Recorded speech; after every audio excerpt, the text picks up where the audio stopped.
Udah nih. Mana?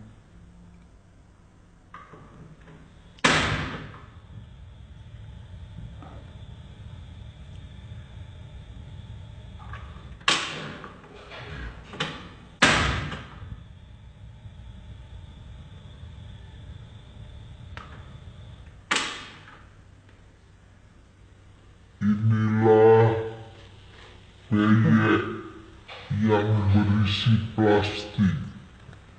Iya, kami bakar, ternyata marah.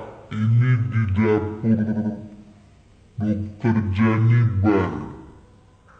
Ya merah terus.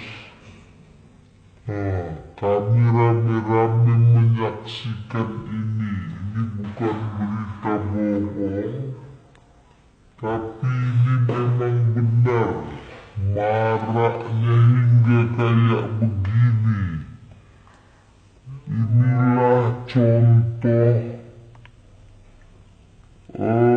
peyek yang berisi plastik.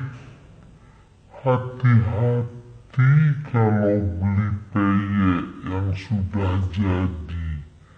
Tengoklah ini, mengerikan sekali, marak seperti hantu di siang bolong.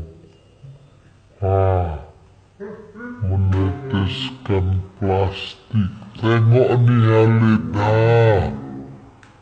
kau tengok ini, inilah buktinya bahwa peyek ini peyek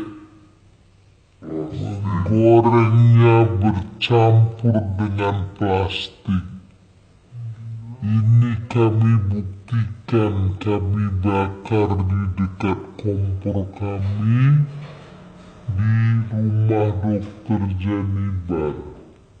Ya, sekian saja, mungkin sudah cukup untuk jadi perhatian.